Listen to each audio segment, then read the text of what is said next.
શિક્ષા એકેડેમી ઓનલાઈનના આજના આ અત્યંત મહત્વપૂર્ણ અને ઊંડાણપૂર્વકના શૈક્ષણિક વિશ્લેષણમાં આપણા સૌ શ્રોતાઓનું ખૂબ ખૂબ સ્વાગત છે. નમસ્કાર. સ્પર્ધાત્મક પરીક્ષાઓની દુનિયામાં ખાસ કરીને ટેટ અને જીપીએસસી ક્લાસ 3 જેવી પરીક્ષાઓની જ્યારે ઉમેદવારો તૈયારી કરતા હોય છે ત્યારે આજનું આ ઓનલાઈન સેશન તેમના માટે એક ગેમ ચેન્જર સાબિત થવાનું છે. બિલકુલ સાચી વાત છે. કારણ કે જ્યારે પણ ગુજરાતી વ્યાકરણની તૈયારીની વાત આવે ત્યારે એક વિષય એવો છે જે સારા વિદ્યાર્થીઓને પરસેવો છોડાવી દે છે અને તે વિષય છે છંદશાસ્ત્ર. હા, છંદનું નામ પડતા જ ઉમેદવારો ગભરાઈ જતા હોય છે. એટલે ગોખણપટ્ટી, પેલા અઘરા નિયમો અને અઢળક કન્ફ્યુઝન, આ બધું છંદ સાથે જોડાયેલું જ છે. જુઓ, આ ડર બિલકુલ સ્વાભાવિક છે. હું તો હંમેશા કહું છું કે ગુજરાતી વ્યાકરણમાં છંદના પ્રશ્નો નિર્ણાયક મેરિટ નક્કી કરવામાં બહુ મોટો ભાગ ભજવે છે. ચોક્કસ. એક માર્ક માટે જ્યારે ગળાકાપ સ્પર્ધા હોય ને ત્યારે છંદના પ્રશ્નોને પરીક્ષાના પ્રેશરમાં માત્ર સેકન્ડોમાં સાચા ઉકેલવા એ એક સ્માર્ટ ઉમેદવારની નિશાની છે. અને શ્રોતાઓને જણાવી દઉં કે આજે આપણી પાસે એક અદ્ભુત શૈક્ષણિક સ્ત્રોત છે જેમાં 21 જેટલી અત્યંત માહિતીસભર સ્લાઇડ્સ આપેલી છે. હા, અને આજના આ સેશનનો મુખ્ય હેતુ એ જ છે કે છંદના જટિલ નિયમોને ગોખવાને બદલે સ્માર્ટ શોર્ટકટ ટ્રિક્સ અને 3D પદ્ધતિથી કઈ રીતે સમજી શકાય તેનું આપણે આજે એકદમ ઝીણવટભર્યું પોસ્ટમોર્ટમ કરવાનું છે. અરે વાહ! તો આજના આ સેશનમાં આપણે એ જ 21 સ્લાઇડ્સનું એકદમ વિસ્તારપૂર્વક વિશ્લેષણ કરીશું. જી. કોઈપણ પ્રકારના વિલંબ વિના શરૂઆત કરીએ. હવે આપણે સ્લાઇડ નંબર 1 સમજીએ. બરાબર. આ સ્લાઇડનું શીર્ષક છે 3D ગુજરાતી વ્યાકરણ, છંદશાસ્ત્ર એક શૈક્ષણિક વિશ્લેષણ. હા. અહીં સ્પષ્ટ કરવામાં આવ્યું છે કે આમાં અક્ષરમેળ અને માત્રામેળ છંદની સંપૂર્ણ સમજ અને શોર્ટકટ ટ્રિક્સ આપવામાં આવી છે. એટલે મને એક પ્રશ્ન થાય છે કે 3D શૈક્ષણિક માળખું એક્ઝેક્ટલી શું છે? અહીં જે 3D માળખું શબ્દ છે ને તે બહુ સમજી વિચારીને વાપરવામાં આવ્યો છે. ઓકે. શૈક્ષણિક નિષ્ણાતો અને વ્યાકરણ સંશોધકો દ્વારા તૈયાર થયેલી આ પ્રસ્તુતિમાં 3Dનો અર્થ એ છે કે ઉમેદવારોને માત્ર પેલી જૂની ઢબની વ્યાખ્યાઓ નથી આપવાની, પરંતુ 3 અલગ ડાયમેન્શન કવર કરવાના છે. કયા 3 ડાયમેન્શન? જુઓ, પહેલું છે વિઝ્યુઅલ ઉદાહરણો, બીજું પરીક્ષાલક્ષી લોજિકલ ટ્રિક્સ અને ત્રીજું MCQ ઉકેલવાની સ્માર્ટ કાર્યપદ્ધતિ. બરાબર. સ્પર્ધાત્મક પરીક્ષાના વિદ્યાર્થીઓ માટે આ પદ્ધતિ ગોખણપટ્ટીનો સંપૂર્ણ અંત લાવે છે, કારણ કે આમાં નિયમ ગોખવા કરતાં તેને એપ્લાય કરતા શીખવાડવામાં આવે છે. આ તો ખરેખર બહુ જ રસપ્રદ છે. ચાલો આ પદ્ધતિના મૂળમાં જઈએ. હવે આપણે સ્લાઇડ નંબર 2 સમજીએ. જી. આ સ્લાઇડમાં પ્રસ્તાવના અને મૂળભૂત ખ્યાલ આપવામાં આવ્યા છે. અહીં છંદની વ્યાખ્યા છે કે કાવ્યમાં માધુર્ય લાવવા માટે અક્ષરો અને માત્રાઓની ચોક્કસ ગોઠવણીને છંદ કહે છે. સાચી વાત. પણ આમાં પેલું જે લીટર અને પ્રવાહીવાળું ઉદાહરણ આપ્યું છે ને તે ઘણું રસપ્રદ છે. હા, આ ઉદાહરણ બહુ જ સચોટ છે. પરીક્ષાના પ્રેશરમાં જ્યારે પેલી લાંબી વ્યાખ્યાઓ ભૂલાઈ જાય ત્યારે આવા જ પ્રેક્ટિકલ કન્સેપ્ટ કામ આવતા હોય છે. એકદમ સાચું. એટલે ઉમેદવારોએ એ સમજવાનું છે કે છંદ એક કાવ્યનો આંતરિક અર્થ કે લાગણી નથી, પરંતુ તે કવિતાનું બાહ્ય માળખું છે. અચ્છા, એટલે બહારનું સ્ટ્રક્ચર. હા, જેમ કોઈ પણ પ્રવાહીને માપવા માટે લીટરનો ઉપયોગ થાય છે, બરાબર, તેવી જ રીતે કવિતાના લય અને પ્રવાહને માપવાનું સાધન એટલે જ છંદ. બહુ સરસ રીતે સમજાવ્યું. અને બીજી એક વાત, પરીક્ષાની દ્રષ્ટિએ એક બહુ જ અગત્યનો MCQ અહીંથી બને છે. કયો પ્રશ્ન? પ્રશ્ન એવો પૂછાય કે સંસ્કૃતમાં છંદને શું કહેવાય છે? તો તેનો જવાબ છે વૃત્ત, જેનો અર્થ વર્તુળ થાય છે. બરાબર. અને અંગ્રેજીમાં તેને મીટર કહેવાય છે. ઓકે. આ આખું માપન લઘુ અને ગુરુ અક્ષરો નામના મૂળભૂત એકમો પર આધારિત છે, જેની ચર્ચા આપણે આગળ કરીશું. ચોક્કસ કરીશું. આ ઐતિહાસિક સફર અને માપનના કન્સેપ્ટને વધુ સારી રીતે જોવા હવે આપણે સ્લાઇડ નંબર 3 સમજીએ. જી. આ સ્લાઇડમાં છંદની પૃષ્ઠભૂમિ અને તેના ઇતિહાસ વિશે વાત કરવામાં આવી છે. તેમાં જણાવાયું છે કે છંદશાસ્ત્રનો ઉદ્ભવ પ્રાચીન ભારતીય સાહિત્ય અને વેદોમાંથી થયો છે. છંદશ શબ્દ પરથી આ ઉતરી આવ્યું છે. અહીં શોર્ટ નોટ્સ અથવા સીધા પ્રશ્નો માટે ઉમેદવારોએ એક નામ ખાસ યાદ રાખવા જેવું છે. કયું નામ? પિંગળ ઋષિ. ઓ, પિંગળ ઋષિ. હા, પિંગળ ઋષિને છંદશાસ્ત્રના પ્રણેતા અથવા પિતા માનવામાં આવે છે. બરાબર છે. અને તેથી જ આ આખા શાસ્ત્રને તેમના માનમાં પિંગળ શાસ્ત્ર પણ કહેવામાં આવે છે. અરે વાહ, આ તો ઘણા ઉમેદવારોને કદાચ નહીં ખબર હોય. અને જુઓ, જો આપણે આપણા ગુજરાતી સાહિત્યના વારસાની વાત કરીએ તો આપણા આદિકવિ નરસિંહ મહેતાએ તેમના સુપ્રસિદ્ધ પ્રભાતિયા ઝૂલણા છંદમાં રચ્યા હતા. હા, ઝૂલણા છંદ વારંવાર પૂછાતો હોય છે. બિલકુલ, આ અવારનવાર પરીક્ષામાં પૂછાતો પ્રશ્ન છે. પછી અર્વાચીન યુગમાં કવિ દલપતરામ અને નર્મદે પણ છંદબદ્ધ કવિતાઓને ખૂબ લોકપ્રિય બનાવી. સાચી વાત. અને સૌથી મોટી વાત તો એ છે કે આજે પણ આપણા આધુનિક ગરબાઓમાં આ છંદનું ઐતિહાસિક માળખું જીવંત જોવા મળે છે. એટલે કે છંદ એ માત્ર પુસ્તકોમાં દબાયેલો વિષય નથી, તે તો ખરેખર આપણા લોકજીવનનો હિસ્સો છે. એકદમ સાચું. આ જ વાતને આગળ વધારતા હવે આપણે સ્લાઇડ નંબર 4 સમજીએ. હા. આ સ્લાઇડ વ્યાખ્યા અને મુખ્ય ખ્યાલ પર વધુ ભાર મૂકે છે. અહીં એવું લખ્યું છે કે છંદ એ માત્ર લાગણીઓનો ઉભરો નથી, પરંતુ ગાણિતિક સચોટતા છે. મને થોડું આશ્ચર્ય થાય છે કે સાહિત્યમાં ગણિત કઈ રીતે કામ કરે છે. જુઓ, આ બાબત સમજવી સ્પર્ધાત્મક પરીક્ષાના વિદ્યાર્થીઓ માટે બહુ જ ક્રિટિકલ છે. કઈ રીતે? કવિતા લખવી એટલે મનમાં આવે તે શબ્દો ગમે તેમ કાગળ પર ઉતારી દેવા એવું નથી હોતું. છંદ એ કવિ પર એક ભાષાકીય નિયંત્રણ અને શિસ્ત લાવે છે. ઓકે. આ આખું શાસ્ત્ર 2 મુખ્ય સ્તંભો પર ઊભું છે. એક છે અક્ષરોની ગણતરી અને બીજું છે માત્રાઓનું વજન. બરાબર. એટલે કે જ્યારે કાવ્યમાં નાદ સૌંદર્ય એટલે કે શબ્દોના અવાજનું સૌંદર્ય જળવાય છે, ત્યારે વાક્યમાં આપોઆપ સંગીત ઉત્પન્ન થાય છે. અદ્ભુત. આ એક પ્રકારનું વૈજ્ઞાનિક અને ગાણિતિક સંગમ છે, જે કવિતાને કાનને ગમે તેવી બનાવે છે. આ ગણિતનો પાયો શું છે તે જાણવાની ઉત્સુકતા હવે વધે છે. તો હવે આપણે સ્લાઇડ નંબર 5 સમજીએ. જી. અહીંથી વિસ્તૃત સમજૂતીનો ભાગ 1 શરૂ થાય છે, જેમાં લઘુ અને ગુરુ અક્ષરો વિશે માહિતી આપેલી છે. આ તો કદાચ સૌથી બેઝિક વસ્તુ છે ને? હા, આ તો છંદશાસ્ત્રની એબીસીડી છે. જો ઉમેદવારોને લઘુ અને ગુરુ ઓળખતા ન આવડે તો કોઈ જ શોર્ટકટ કામ નહીં લાગે. વાત તો સાચી. લઘુ એટલે હ્રસ્વ અક્ષરો, કાના માત્રા વગરના મૂળ અક્ષરો અને નાના સ્વરો જેવા કે અ, નાનો ઈ, નાનો ઉ અને રૂનો સમાવેશ લઘુમાં થાય છે. બરાબર. તેની નિશાની અર્ધચંદ્રાકાર યુ છે અને તેની માત્રા 1 ગણાય છે. ઓકે. જ્યારે ગુરુ એટલે દીર્ઘ અક્ષરો, મોટા સ્વરો એટલે કે આ, મોટો ઈ, મોટો ઉ, એ, ઐ, ઓ, ઔવાળા અક્ષરો ગુરુ ગણાય છે. હા, તે મોટા છે એટલે ગુરુ. બિલકુલ. તેની નિશાની આડી લીટી એટલે કે ડેશ જેવી હોય છે અને માત્રા મેળમાં તેની 2 માત્રા ગણાય છે. અને પેલા અપવાદરૂપ અક્ષરોનું શું? હા, અપવાદરૂપ લઘુ અક્ષરોમાં ક, પ્ર, ધ્ર, અર્ક વગેરે આવે છે. આમાં સ્વર નાનો હોવાથી તે લઘુ જ ગણાય છે. પણ આમાં એક નિયમ એવો છે જે હંમેશા ઉમેદવારોને પરીક્ષામાં ફસાવે છે. પેલો પંક્તિના છેલ્લા અક્ષરવાળો નિયમ. હા, એ સૌથી મહત્વનો નિયમ છે અને ત્યાં જ સૌથી વધુ ભૂલો થાય છે. તો નિયમ શું કહે છે? નિયમ એવો છે કે પંક્તિના અંતે આવતો છેલ્લો અક્ષર જો લઘુ હોય તો પણ છંદશાસ્ત્રના નિયમ મુજબ તેને ફરજિયાત ગુરુ જ ગણવામાં આવે છે.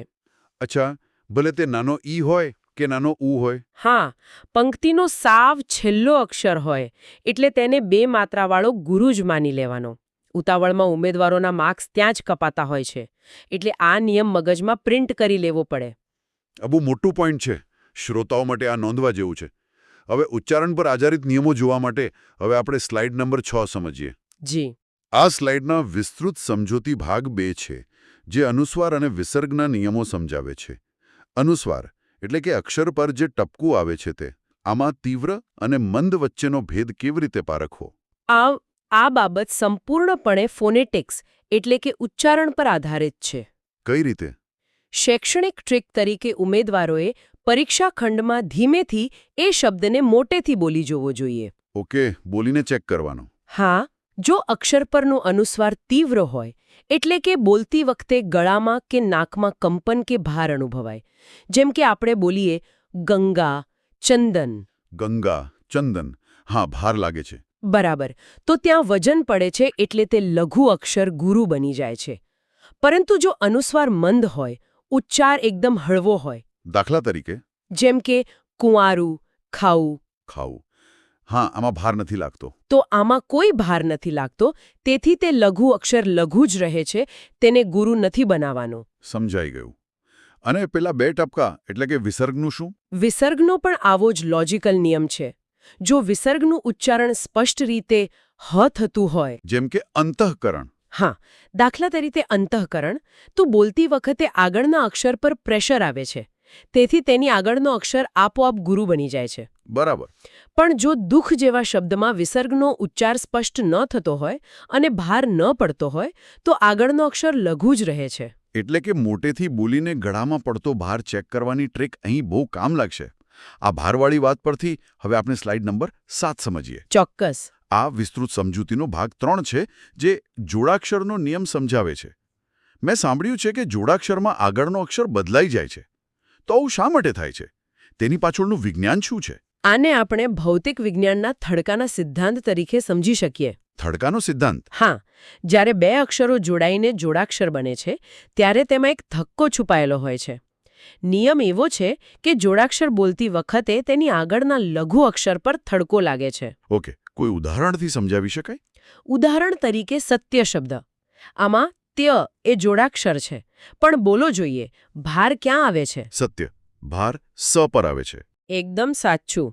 ભાર સ પર આવે છે, તેથી સ લઘુ હોવા છતાં ગુરુ બની જાય છે. અરે વાહ, આ તો એકદમ લોજિકલ છે. અને બીજી એક ખાસ વાત, સ્પર્ધાત્મક પરીક્ષામાં વારંવાર પૂછાતા ક્ષ અને જ્ઞ એ છૂપા જોડાક્ષરો છે. છુપા જોડાક્ષરો એટલે? કારણ કે ક્ષ એ ક, શ અને અ થી બને છે અને જ્ઞ એ જ, ઞ અને અ થી બને છે. તેથી તેમની આગળનો અક્ષર પણ ગુરુ જ બને. આ બાબત ઉમેદવારોએ ખાસ ધ્યાનમાં રાખવી. બરાબર. પણ શું આ નિયમ બધે જ લાગુ પડે છે કે આમાં કોઈ અપવાદ છે? ભાષા છે એટલે 10% અપવાદો તો રહેવાના જ. જી. જેમ કે મળ્યું, પડ્યો વગેરે શબ્દોમાં આગળના અક્ષર પર થડકો નથી લાગતો. બોલી જુઓ, મળ્યું, મ પર ભાર નથી. હા, મળ્યું. સાચી વાત છે. તેથી તે મ લઘુ જ રહે છે. અને એક સૌથી અગત્યની વાત જે વિદ્યાર્થીઓ ગણતરીમાં ભૂલે છે. કઈ વાત? અક્ષરમેળ છંદમાં ગણતરી કરતી વખતે આખો જોડાક્ષર હંમેશા એક જ અક્ષર તરીકે ગણાય છે. તેને 2 અક્ષર ગણવાની ભૂલ ક્યારે ન કરવી. જેમ કે સત્યમાં માત્ર 2 જ અક્ષર ગણાય, 3 નહીં. આ થડકાનો સિદ્ધાંત અને આ ગણતરીનો નિયમ ખરેખર લોજિકલ છે. અને આ જ લોજિકને આગળ વધારતા હવે આપણે સ્લાઇડ નંબર 8 સમજીએ. જી. જ્યાં આવા જ કેટલાક કન્ફ્યુઝ કરતા પારિભાષિક શબ્દો આપેલા છે. આ શબ્દ ભંડોળ ક્લિયર હોવું કેમ જરૂરી છે? કારણ કે સ્પર્ધાત્મક પરીક્ષામાં સીધા વ્યાખ્યા સ્વરૂપે પ્રશ્નો આવે છે. બરાબર છે. સૌથી પહેલા આપણે જોઈએ તાલ. કાવ્યોમાં લઘુ ગુરુ શબ્દોનું સંગીતમય આવર્તન એટલે તાલ. પછી આવે યતિ. યતિ એટલે વિરામસ્થાનને? હા, યતિ જેનો અર્થ થાય છે વિરામસ્થાન. પંક્તિ ગાતી વખતે શ્વાસ લેવા કે અર્થ સમજવા જ્યાં અટકવું પડે તેને યતિ કહેવાય. ઓકે. જો ખોટી જગ્યાએ અટકવું પડે અને શબ્દ તૂટી જાય તો તેને યતિભંગ કહેવાય છે. અચ્છા. અને પેલા ચરણ અને શ્લોક એટલે શું? કાવ્યની આખી લીટીના જે નાના વિભાગો પડે તેને ચરણ અથવા પદ કહે છે. અને આવા 4 ચરણ ભેગા મળીને જે અર્થપૂર્ણ રચના બને તેને કડી અથવા શ્લોક કહે છે. આમાં પેલો છંદ દોષ અને શ્રુતિભંગ વચ્ચેનો તફાવત મને બહુ રસપ્રદ લાગે છે. એના વિશે જણાવશો? હા, ચોક્કસ. છંદ દોષ એટલે કવિને મળતી એક પ્રકારની છૂટછાટ. છૂટછાટ કઈ રીતે? ક્યારેક લય જાળવવા કવિ જાણી જોઈને લઘુના સ્થાને ગુરુ મૂકી દે છે, એને છંદદોષ કહેવાય. જ્યારે શ્રુતિભંગ એટલે માત્રા જાળવવા બળજબરીથી અક્ષરને ખેંચીને બોલવો. અચ્છા, બળજબરીથી ખેંચવો એટલે શ્રુતિભંગ. બરાબર. અને અંતે આ સ્લાઇડમાં ગણની વ્યાખ્યા છે, જે છંદની ગણતરી માટે વપરાતા બરાબર 3 અક્ષરોના સમૂહને કહેવાય છે. ગણની વાત આવી જ છે, તો હવે આપણે સ્લાઇડ નંબર 9 સમજીએ. જી. અહીં મુખ્ય લક્ષણો અને ગણ વ્યવસ્થા વિશે ડેટા આપ્યો છે. અક્ષરમેળ છંદનું તો આખું અસ્તિત્વ આ ગણ વ્યવસ્થા પર જ ટકેલું છે ને? એકદમ સચોટ વાત કરી. છંદશાસ્ત્રમાં વ્યાકરણની દ્રષ્ટિએ કુલ 8 ગણ નિર્ધારિત કરવામાં આવ્યા છે. 8 ગણ કયા કયા? તેમના નામ છે ય, મ, ત, ર, જ, ભ, ન, સ. આ તમામ 8 ગણનું બંધારણ શોધવા માટે એક માસ્ટર સૂત્ર છે. પેલું યમાતારાજવાળું? હા, યમાતારજ ભાનસ લગા. બરાબર. અહીં એક ખૂબ અગત્યની નોંધ ઉમેદવારોએ કરવા જેવી છે. આ સૂત્રના અંતે આવતા લ એટલે કે લઘુ અને ગા એટલે કે ગુરુ આ માત્ર સ્વતંત્ર અક્ષરો છે. તે પોતે કોઈ ગણ નથી. બરાબર. લ અને ગા એ ખાલી અક્ષરો છે. છંદના મોટા ચિત્રને સમજવા માટે હવે આપણે સ્લાઇડ નંબર 10 સમજીએ. જી. અહીં છંદના પ્રકારો અને વર્ગીકરણની ચર્ચા કરવામાં આવી છે. મુખ્યત્વે બે મોટા વિભાગો છે, અક્ષરમેળ અને માત્રામેળ. આ બંને વચ્ચેનો પાયાનો તફાવત શું છે? આ વર્ગીકરણ સમજવું ખૂબ સરળ છે. પહેલો પ્રકાર છે અક્ષરમેળ છંદ. આમાં અક્ષરોની ગણતરી થાય છે અને ગણ બંધારણ નિશ્ચિત હોય છે. ઓકે.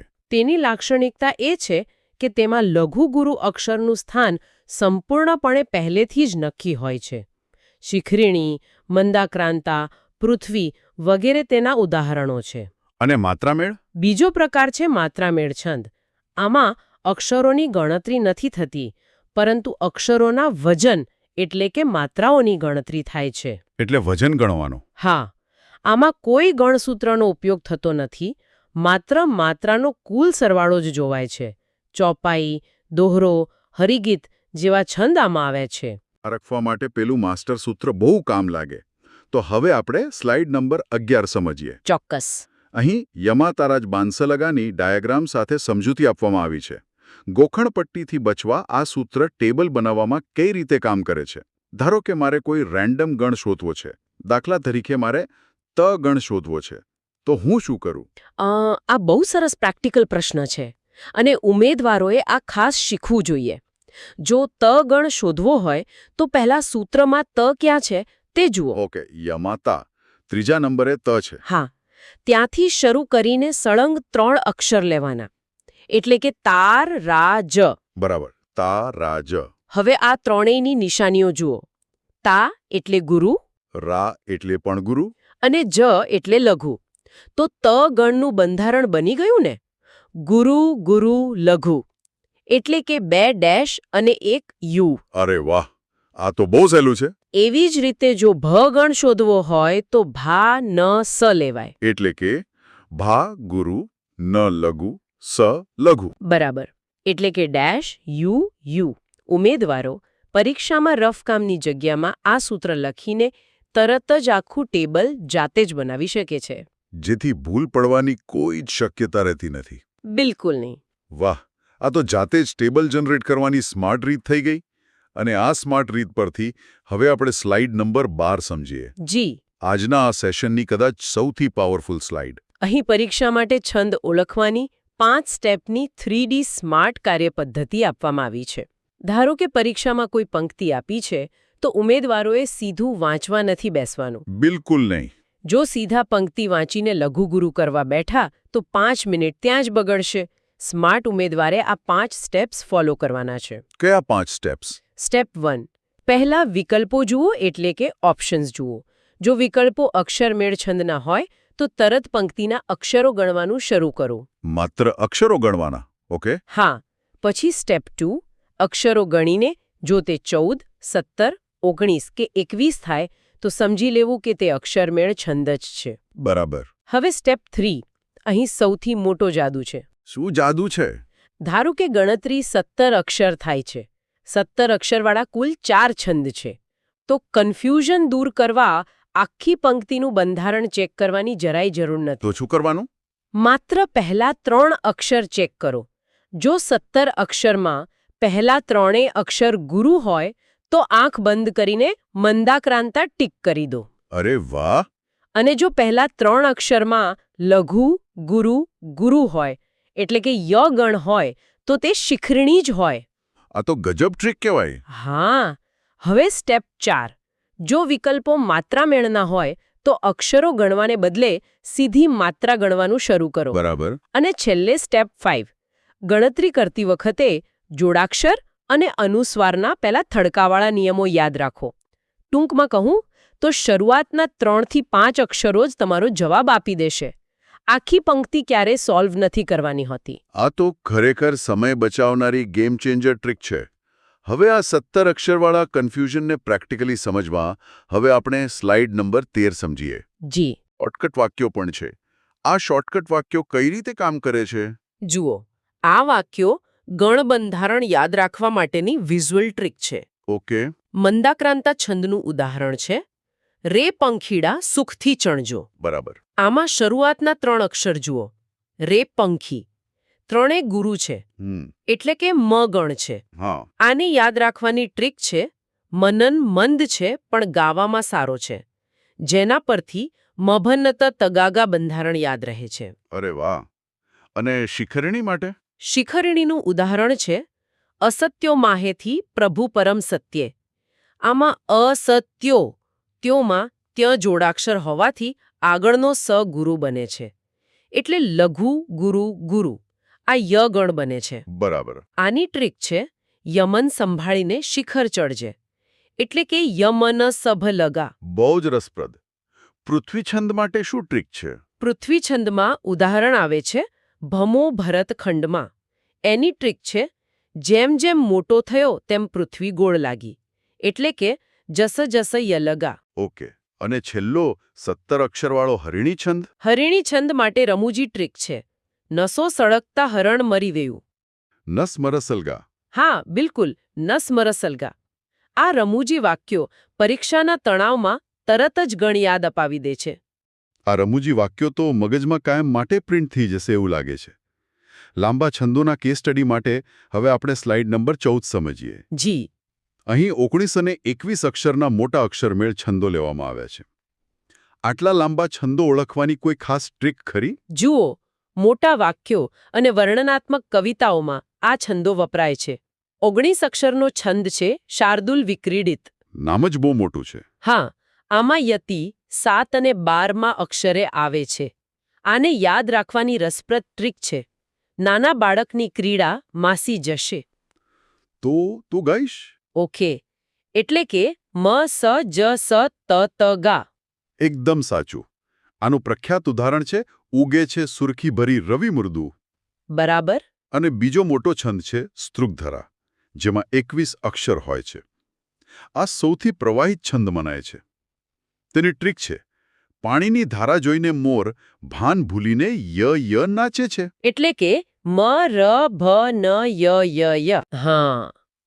અને તેનું ઉદાહરણ છે ધીમે ધીમે છટાથી કુસુમરજ લઈ. ઓકે. અહીં સૌથી સારી વાત એ છે કે માત્ર અક્ષરો ગણીને સીધો જવાબ ટીક કરી શકાય છે, કારણ કે 19 અને 21 અક્ષરના આ એક જ મુખ્ય છંદો છે. બીજું કંઈ ચેક જ નથી કરવાનું. એટલે અક્ષરો ગણો અને સીધો જવાબ. સમય બચી જશે. આંકડાઓની જ વાઇક ચાલી રહી છે, તો હવે આપણે સ્લાઇડ નંબર 15 સમજીએ. ચોક્કસ. આ એક આંકડાકીય કોષ્ટક છે જેમાં અન્ય વિશેષ છંદોની માહિતી છે. સ્પર્ધાત્મક પરીક્ષાઓમાં આ કોષ્ટક કેટલું મહત્વનું છે? MCQ માટે આ કોષ્ટક એક ક્વિક રિવિઝન ચાર્ટ જેવું છે. સીધા આંકડાઓ યાદ રાખવા જરૂરી છે. કયા આંકડાઓ? જો, વસંત તિલકા છંદ 14 અક્ષરનો છે.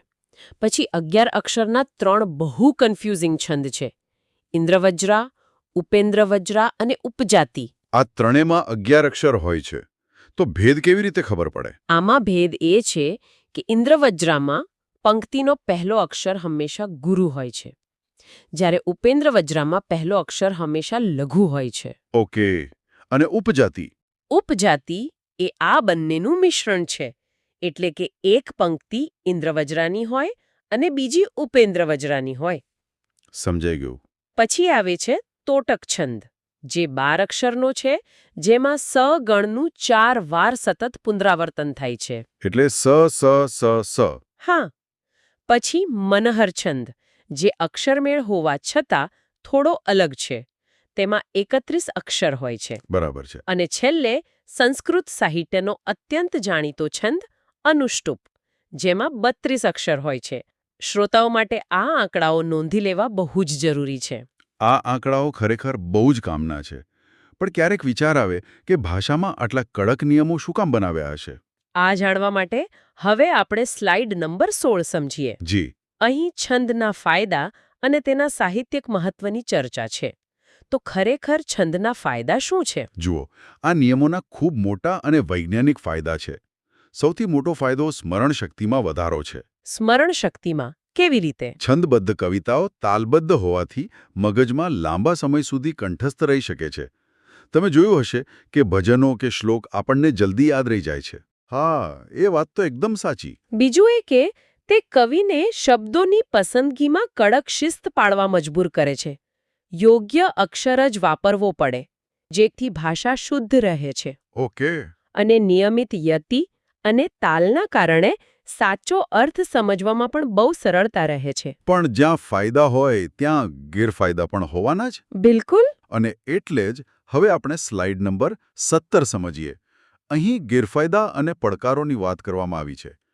આજના આધુનિક કવિઓ છંદનો ઉપયોગ કેમ ટાળે છે? એનું મુખ્ય કારણ એ છે કે કડક નિયમો ક્યારેક કવિની સર્જનાત્મકતા પર બ્રેક લગાવી દે છે. એટલે કે કવિ ફસાઈ જાય છે. હા, કવિ મુક્તપણે પોતાના વિચારો રજૂ કરવામાં અટવાય છે, કારણ કે તેને યોગ્ય ગણ બેસાડવા ઘણીવાર અઘરા કે અપ્રચલિત સમાનાર્થી શબ્દો શોધવા પડે છે. બરાબર.